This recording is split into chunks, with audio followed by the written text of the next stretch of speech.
জুবিনৰ সৈতে আচৰিত সংযোগ মৃত্যুৱে যেন একত্ৰিত কৰিলে দুই বন্ধু সাগৰতে যেন শেষ উশাহ ত্যাগ কৰিলে দুই বন্ধুৱে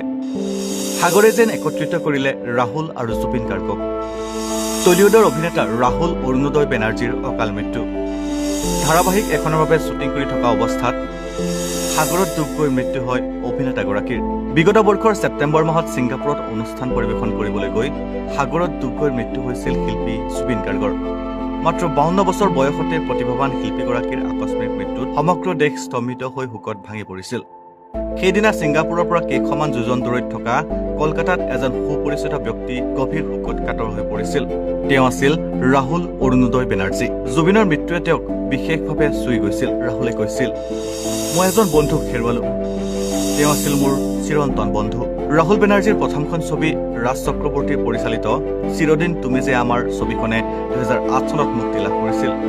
এই সময়ত আটাইতকৈ বেছি হিট হোৱা এই প্ৰেম কাহিনীৰ আইকনিক গীতটো আছিল জুবিন গাৰ্গে গোৱা পিয়াৰে পিয়াৰে এই ব্যৰ্থ প্ৰেমৰ গীতটোৱে ছবিখনৰ ৰাহুল প্ৰিয়ংকা জুটিকো জনপ্ৰিয় কৰি তুলিছিল ৰাহুলৰ মুখখন এতিয়াও বহুতৰ মনত পিয়াৰে পিয়াৰে গীতটোৰ বাবেই ভাহি আহে জুবিনৰ মৃত্যুৰ দিনা ৰাহুলৰ এটা নাটকৰ অনুষ্ঠান আছিল মঞ্চত উঠাৰ ঠিক আগতেই জুবিনৰ মৃত্যুৰ খবৰত যেন ভৰি দুখন কঁপি উঠিছিল হাতত ফোনটো লৈ বহি তেওঁ হুমুনিয়াহ কাহিলে পিছত ৰাহুলে জুবিনৰ সৈতে তেওঁৰ আত্মাৰ সম্পৰ্কৰ বিষয়ে কৈছিল ৰাহুলে কৈছিল পিয়াৰে গীতটো আইকনিক আছিল এতিয়াও যেতিয়া মই ৰেষ্টুৰেণ্টত খাবলৈ যাওঁ তেতিয়া কিছু সময়ৰ পিছতে তাৰ কৰ্মীসকলে গীতটো বজাই দিয়ে এতিয়াও মূলসুঁতিৰ দৰ্শকে মোক সেই গীতটোৰে মনত পেলায় মোৰ বৰ দুখ লাগে যে আজি মোৰ সেই কণ্ঠ গুচি গ'ল ৰাহুলে লগতে কৈছিল পিয়াৰে পিয়াৰে গীতটোৱে মোক আৰু প্ৰিয়ংকাক সেই সময়ত অতি জনপ্ৰিয় কৰি তুলিছিল এই গীতটোৰে আমাৰ জুটিটোক চিনি পায় 2008 আৰু 9 চনৰ সময়খিনি মোৰ বৰ ভালকৈ মনত আছে মই প্ৰিয়ংকা আৰু জুবিনে আগতে একেলগে বহুত ফাংচন কৰিছিলোঁ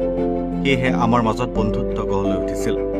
পিয়াৰে গীতটো লিখিছিল প্ৰিয় চেটাৰ্জীয়ে সংগীত ৰচনা কৰিছিল জিৎ গংগোপাধ্যায়ে ৰাহুলে কৈছিল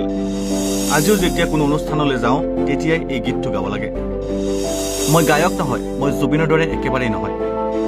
কিন্তু আজিও দৰ্শকে মোক এই গীতটো নাগালে এৰি নিদিয়ে কিন্তু কিমান দুখৰ কথা যে আজি সেইগৰাকী অভিনেতা গুচি গ'ল চিৰদিনলৈ এক প্ৰকাৰে যেন বন্ধু জুবিন গাৰ্গৰ কণ্ঠৰে গীত শুনিবলৈ জুবিনৰ কাষলৈ গুচি গ'ল ৰাহুল বেনাৰ্জী ধাৰাবাহিক এখনৰ বাবে শ্বুটিং কৰি থকা অৱস্থাত সাগৰত ডুব গৈ তেওঁৰ মৃত্যু হয় সূত্ৰৰ পৰা জানিব পৰা মতে দীঘাৰ তালচাৰীত তেওঁ সাগৰত নামিছিল তাৰপিছত তেওঁ পানীত ডুব যায় টেকনিচিয়ানসকলে তেওঁক উদ্ধাৰ কৰি চিকিৎসালয়লৈ লৈ যায় অৱশ্যে পানীত ডুব গৈ মৃত্যু হয় নে হাৰ্ট এটেকত মৃত্যু হয় সেয়া নিশ্চিতভাৱে জানিব পৰা হোৱা নাই অভিনেতাগৰাকীৰ মৃত্যুৱে পশ্চিমবংগৰ লগতে সমগ্ৰ দেশৰ চলচ্চিত্ৰপ্ৰেমীসকলক শোকস্তব্ধ কৰি তুলিছে আনহাতে যদি চাওঁ ৰাহুলৰ মৃত্যুৰ সৈতে অসমৰ প্ৰাণৰ শিল্পী জুবিন গাৰ্গৰ মৃত্যুৰ কিছু মিল থকাৰ লগতে দুয়োগৰাকী শিল্পীৰ মাজত এক আচৰিত সংযোগ আছিল সেয়েহে দুয়োগৰাকী শিল্পীক হেৰুওৱা বেদনাই এতিয়া শোকৰ ছাপ পেলাইছে